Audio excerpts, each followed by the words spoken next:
Hi friends, the bed time story में आपका स्वागत है। उम्मीद है आज की स्टोरी आपको पसंद आएगी। साढ़े एक गांव का नाम है। साढ़े में नागपंचमी के दिन सभी जवान लड़कों ने अलग अलग रंगों की कुश्ती के कपड़े सिलवाए। ढोल नगाड़े बज रहे थे क्योंकि कुश्ती का मुकाबला होने वाला था। महिलाएं आंगन को गोबर से लीप कर गीत गाती हुई नाग देवता को पूजने के लिए कटोरी में दूध लेकर जा रही थी। साढ़े ही की तरह पाठे दोनों गंगा किनारे बसे हुए दो गांव थे। दोनों ही गांवों में बीच हमेशा से मुकाबले होते रहते थे। साढ़े के लोगों को गर्व था कि उन्होंने कभी पाठे वालों को सिर उठाने नहीं दिया। ठीक इसी तरह पाठे वालों को भी इस बात का घमंड था कि उन्होंने कभी साढ़े वाले को किसी मुकाबले में जीतने तक नहीं दिया। पाठे वाले हमेशा लोग ये गाना गाते थे, साढ़े वाले हैं कायर, पाठे वाले हैं और हमेशा रहेंगे सरदार। ये सुन के उन्हें बुरा तो लगता, पर वो भी बदले में ये गाते थे। वही साठे वाले गाते थे, हम हैं 60 हाथ वालों को जो रखते 7 तलवार। पाठे वाले को हराने के लिए हमने लिया है अवतार। दोनों एक दूसरे के प्रति ये गाना गाया करते थे। आपस के इस मुकाबले को साढ़े और पाठे के बच्चे अपने खून में ही लेकर पैदा होते थे। आपसी मुकाबले को दर्शाने का सबसे अच्छा मौका नागपंचमी का ही होता था। इस दिन के लिए दोनों जगहों में साल भर तैयारियां होती रहती थीं। दोनों गांव के जाबाज कुश्ती के लिए अखाड़े पर उतरते थे। साढ़े वालों को गोपाल पर खूब गर्व था और पाठे वाले को बलदेव की ताकत पर बहुत ही नाज था। वो बहुत ही ताकतवर था बलदेव। आज भी बलदेव और गोपाल मैदान पर उतरे। दोनों अपनी अपनी ताकत दिखा रहे थे कि कौन ज़्यादा बेहतर है। उनमें जीतने का जुनून था। लोग भी उनके दाव पेच देखकर बहुत अचंभित थे। तभी अचानक वहाँ खुशी की लहर दौड़ पड़ी। अपनी खुशी का इजहार करने के लिए कुश्ती देखने के लिए खड़े लोग कभी कभी पैसे उछालते, तो कभी टोपी, तो कभी बर्तन व बतासे उड़ाते।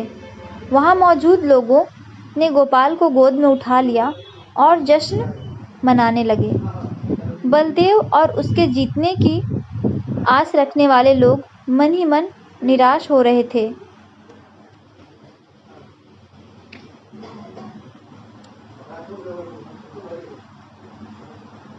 रात के 10 बजने का समय हो गया था।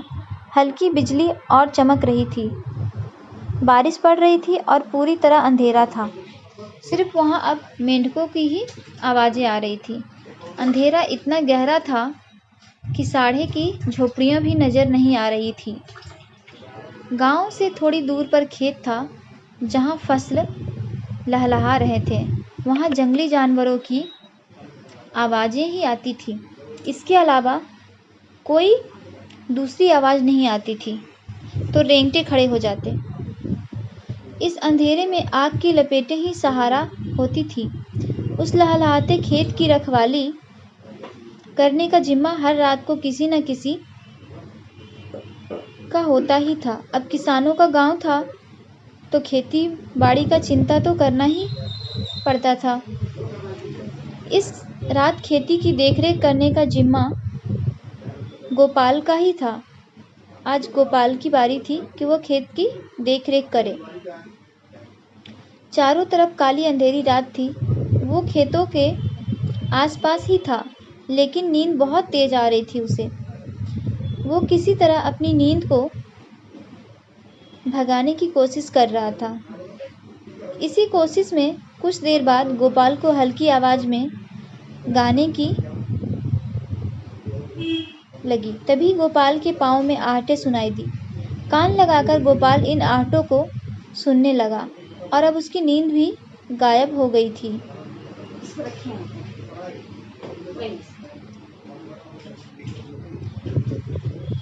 उसे नींद भी नहीं आ रही थी। वो डंडा हाथ में लेकर इधर उधर देख रहा था। तभी उसके सिर पर किसी ने जोर से लाठी मार दी। वो नीचे गिरा और रात भर वहीं बेहोश पड़ा रहा। बेहोशी की हालत में भी उस पर कई बार वार किए गए। उस पर वार करने वालों को लगा कि वो मर गया है, लेकिन ऐसा नहीं हुआ था। हमला करने वाले पाठे के लोग थे, जिन्होंने अंधेरे में अपनी हार का इस तरह से बदला लिया था। उन्होंने काफ़ी जख्मी कर दिया था उसे। वो बेहोशी की हालत में लेटा रहा। गोपाल ना तो पढ़ा लिखा था और ना ही तेज दिमाग वाला था। बस उसका शरीर 6 फुट का था और वह आवाज़ काफ़ी भारी। मन से ऐसा निडर कि शेर की दहाड़ से भी नहीं डरता था। आज वो चोट खाए हुए अपने घर के बिस्तर में लेटा हुआ था और दर्द से कहर रहा था। रात को हुई इस तरह की वारदात की वजह से गांव में पुलिस पहुंच गई थी। गांव में पुलिस को देखकर कुछ लोग तो डर गए थे, तो कुछ रोने धोने लगे। गोपाल ने अपने साथ जो भी हुआ उसकी रिपोर्ट भी नहीं लिखाई थी। वो काफ़ी जख्मी हो गया था। दरोगा ऐसा था कि बिना गाली के उसके मुंह से एक बात भी नहीं निकलती थी।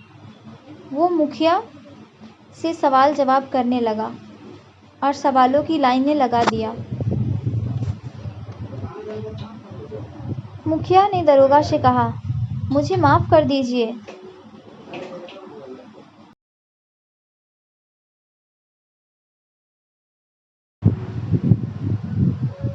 दरोगा ने पूछा कि अगर मुझे इसी तरह से तुम्हें माफ़ करना होता तो मैं यहाँ क्यों ही आता?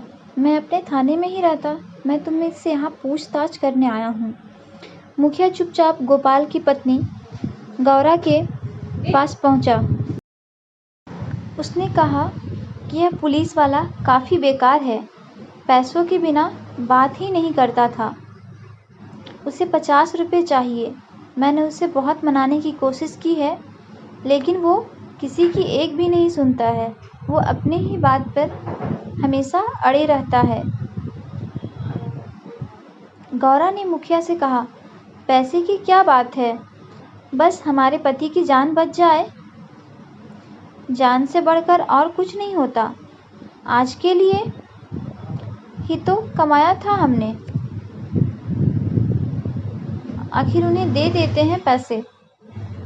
गोपाल इन सभी बातों को खाट पर लेटे लेटे सुन रहा था। उसने कहा, जब किसी ने कोई गलती ही नहीं की तो 50 रुपये क्यों देना? उसे एक पैसा भी नहीं दिया जाना चाहिए।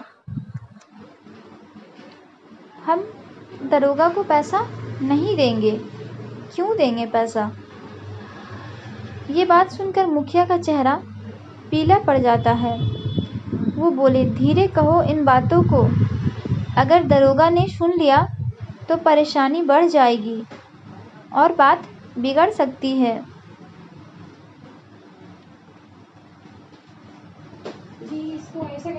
गोपाल ने जवाब दिया, एक कौड़ी उसे नहीं दी जाएगी। देखता हूँ कि मेरी बात सुनकर कौन मुझे फांसी पर चढ़ा देता है, कौन मुझे बिगाड़ देता है। यह गोपाल बोलने लगा और तभी गौरा ने मजाक में कहा कि ठीक है, आपसे मैं पैसे मांगूं तो बिल्कुल भी मत देना। इतना कहने के बाद गौरा अंदर गई और एक पोटली में से पैसे लेकर आई। फिर मुखिया को पैसे दे दिया। यह सब देखकर गोपाल को बहुत गुस्सा आया और मुखिया पैसे लेकर तुरंत वहाँ से भाग गया।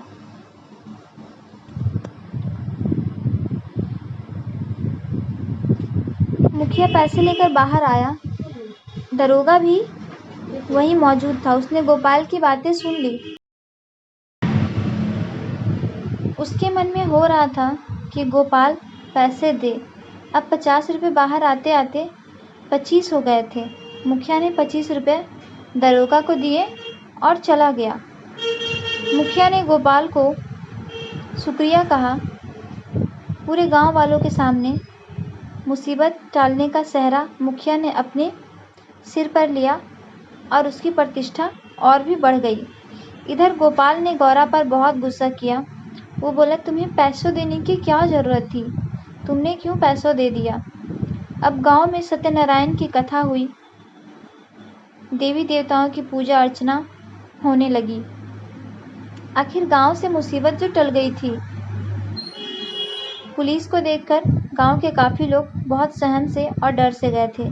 सभी लोग मिलकर सत्यनारायण की कथा सुनने लगे। गोपाल भी चादर ओढ़कर कथा सुनने लगा।